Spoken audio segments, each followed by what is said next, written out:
नमस्कार दोस्तों, मैं हूं विशंबर थानवी। आप देख रहे हैं मेरा चैनल ध्येय विथ विशंबर थानवी। आज हम राजस्थान के इतिहास को आगे बढ़ाते हुए राजस्थान का एक महत्वपूर्ण वंश रहा है जो है चौहान वंश। चौहान वंश के ऊपर आज हम चर्चा करेंगे। चौहान वंश की वैसे कई शाखाएं रही, उनमें से जो पहली शाखा थी जो कि अजमेर के चौहान कहलाए, उसके बारे में आज हम चर्चा करेंगे। तो सबसे पहले आता है चौहान वंश। चौहान वंश।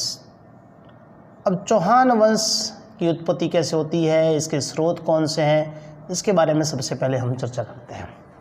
चौहान वंश जो है, इससे संबंध में कौन कौन से स्रोत आते हैं।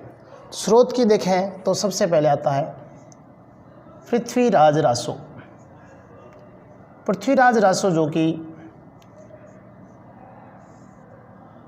पृथ्वीराज रासो, यह जो ग्रंथ है जो चंद्रबरदाई के द्वारा लिखा गया था। चंद्रबरदाई, और ये चंद्रबरदाई जो था वह पृथ्वीराज चौहान के अभिन्न मित्र थे और उसके समय के दरबारी कवि भी माने जाते हैं। चंद्रबरदाई ने जो पृथ्वीराज रासो लिखा, उसके संदर्भ में, उसके बारे में जब हम जानकारी प्राप्त करते हैं तो ये पता लगता है कि भाई जो भी क्षेत्र, जो भी प्रशासन, जो भी साम्राज्य रहा, उसके बारे में सांगो पांग अपने को जानकारी मिलती है। अब जो ये चंद्रबरदाई थे, इनको चंद नाम से भी जानते हैं, और यह जो रचना है राजस्थान के इतिहास के परिप्रेक्ष्य में सबसे महत्वपूर्ण रचना मानी जाती है। इस ग्रंथ को अधूरा छोड़ करके चंद्रबरदाई गजनी चले गए थे पृथ्वीराज चौहान के साथ में। ऐसी एक पंक्ति भी आती है, पुस्तक जलहण हथ दे चले गजन नृपकाज। इनके एक पुत्र था जिसका नाम जलहण। तो पुस्तक जलहण, अपने पुत्र जलहण को यह पुस्तक दे करके चले गजन नृपकाज, अपने नृप अर्थात अपने राजा के कार्य हेतु हुए गजनी की ओर चले गए थे। तो इस अधूरे महाकाव्य को पूरा किया था इनके पुत्र जलहण के द्वारा। जलहण ने इसको पूरा किया था, जलहण। इसके अलावा एक पुस्तक और आती है, पृथ्वीराज विजय। पृथ्वीराज विजय। इस पृथ्वीराज विजय की रचना जो है वो जयानक द्वारा की गई थी, जयानक भट्ट द्वारा की गई थी, और ज़्यादातर इसके अंदर अजमेर का इतिहास, अजमेर के राजाओं के इतिहास की जानकारी मिलती है इस जयानक भट्ट के पृथ्वीराज विजय में। इसके अलावा चौहानों की जानकारी हमें बिजोलिया अभिलेख से मिलती है। बिजोलिया अभिलेख जो कि भीलवाड़ा में है।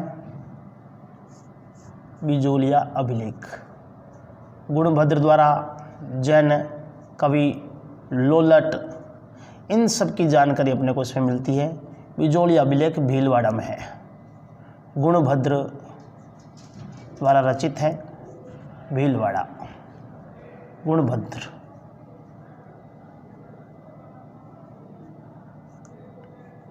तो काफ़ी ग्रंथ और भी है, लेकिन प्रमुख ग्रंथ जो है इन तीनों के, दो ग्रंथ और एक अभिलेख के माध्यम से अपने को चौहानों की जानकारी मिलती है। अब चौहानों की जानकारी जो बात करते हैं, बिजोलिया अभिलेख जो है वो ये बताता है वासुदेव चौहान नाम के एक शासक हुए, वासुदेव चौहान। और इस वासुदेव चौहान को हम चौहानों के मूल पुरुष, आदि पुरुष, मूल पुरुष कहते हैं, आदि पुरुष कहते हैं, और चौहानों के संस्थापक भी कहते हैं। चौहान राजवंश के संस्थापक के नाम से भी इनको जाना जाता है, संस्थापक के नाम से भी इनको जाना जाता है।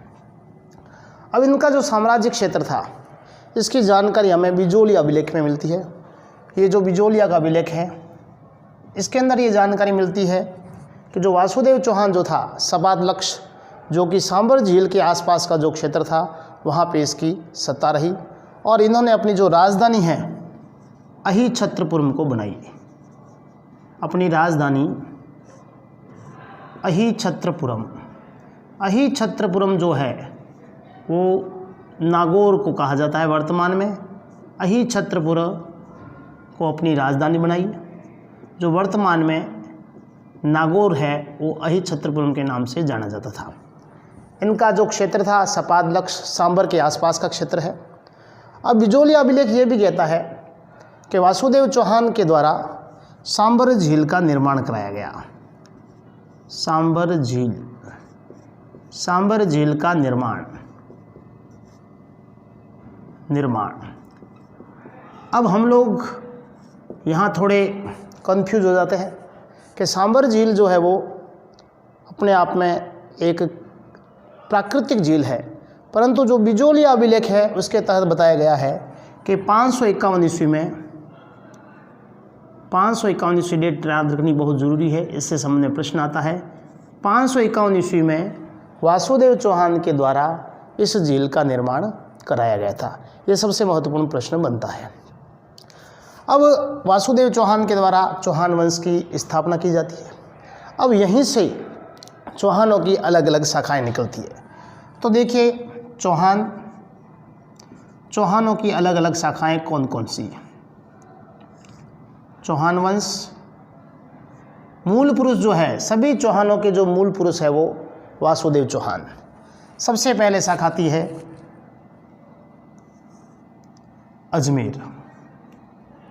अजमेर के चौहान। अब अजमेर के चौहानों से ही एक शाखा और निकली थी, रणथंबोर के चौहान। रणथंबोर चौहान जो है, रणथंबोर के जो चौहान है वो पृथ्वीराज चौहान के भाई थे हरिराज। हरिराज के पुत्र थे गोविंदराज, उसके द्वारा इसकी स्थापना की गई थी। गोविंदराज द्वारा इसकी स्थापना की गई थी। अजमेर के चौहान की बात करें हम तो अजयपाल नाम भी आता है, अजय राज भी आता है। उसके पश्चात आता है जालोर के चौहान। जालोर के चौहानों के संस्थापक थे कीर्तिपाल चौहान। कीर्तिपाल नाम आता है। अब जालोर से ही दो शाखाएं निकली, जिनमें एक थी नाडोल के चौहान। नाडोल वर्तमान में पाली नाम से जाना जाता है, पाली। दूसरे चौहान सिरोही के चौहान। अब जो सिरोही के चौहान थे, उन सिरोही के चौहान की जो संस्थापक थे वो लुम्बा चौहान, लुम्बा देवड़ा या लुम्बा चौहान थे, लुम्बा देवड़ा। जबकि नाडोल जो पाली थे, पाली चौहानों के संस्थापक थे लक्ष्मण चौहान।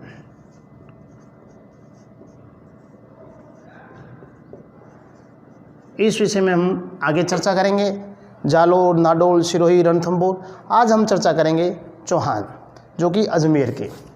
अब बात करते हैं अपन वासुदेव चौहान। वासुदेव चौहान के काफ़ी समय पश्चात में एक शासक आते हैं गुवक।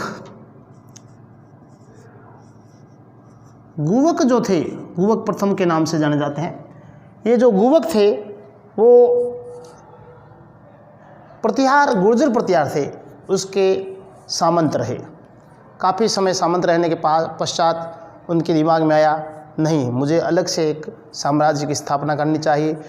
परिणाम स्वरूप वो सामंत पद से हट करके, तिलांजलि दे करके अपने अलग से शासन व्यवस्था शुरू करते हैं, जो कि अजमेर के आसपास वाले। अब इसकी विशेषता यही है कि ये गुर्जर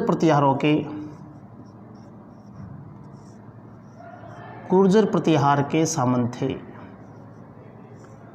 गुर्जर प्रतिहारों के ये सामंत थे। उसके पश्चात आता है चंद्रराज। चंद्रराज की जब हम बात करें तो ये स्वयं ज़्यादा प्रसिद्ध न होकर के इनकी एक पत्नी थी, महारानी थी, रानी थी, जो कि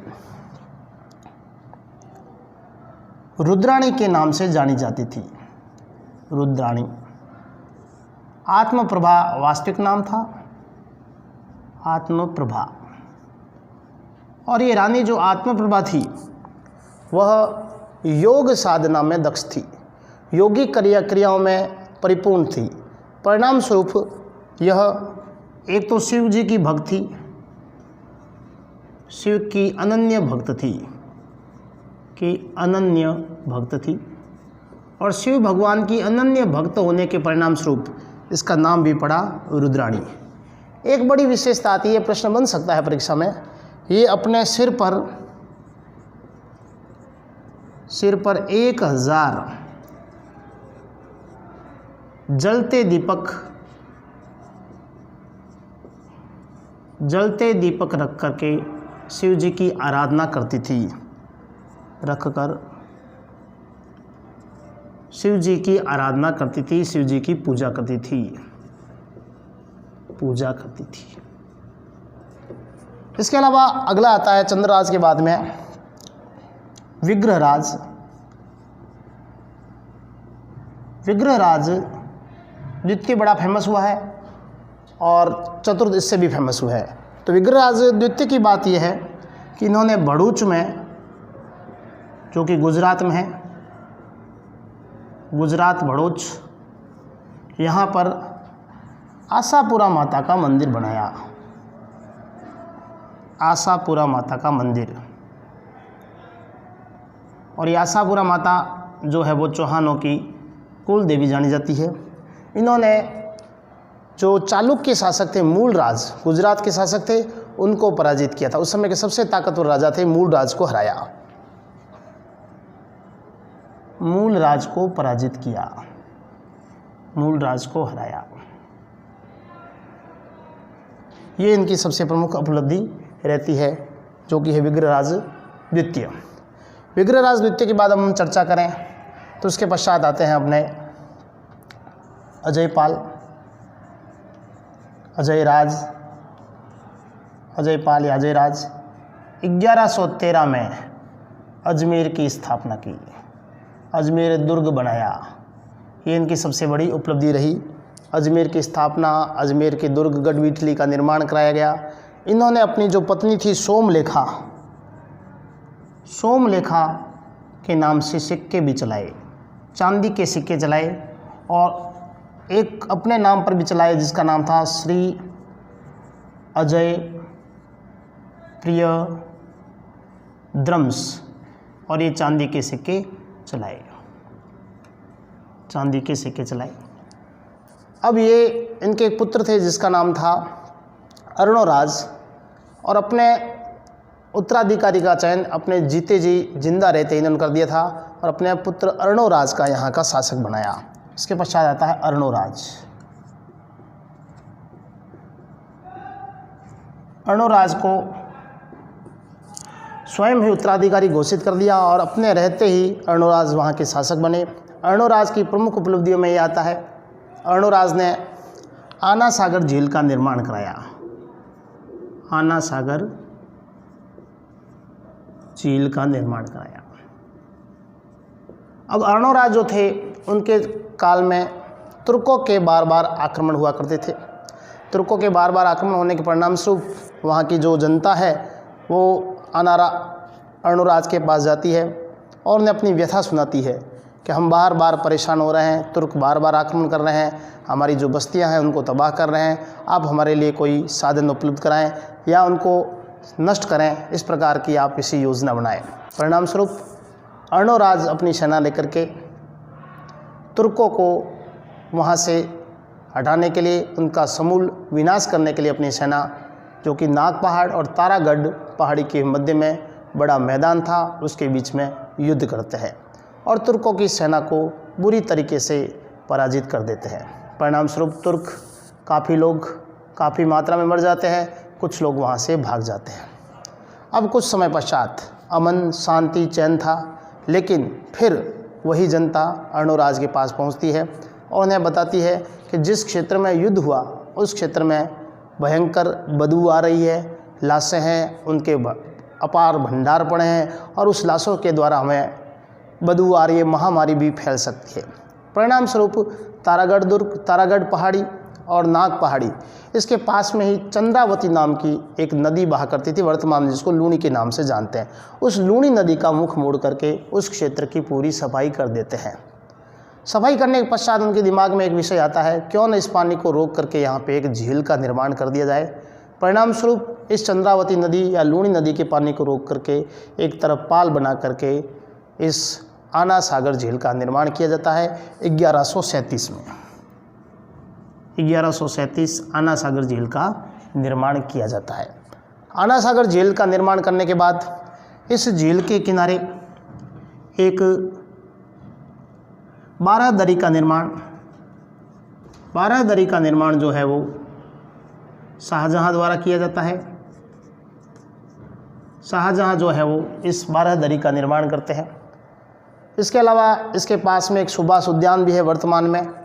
अगर आना सागर झील के बारे में अगर आपको पढ़ना है तो मेरे ही एक वीडियो है झीलों के बारे में, उसको आप ज़रूर देखना। अब अर्णोराज जो थे, इनके एक पुत्र थे जगदेव।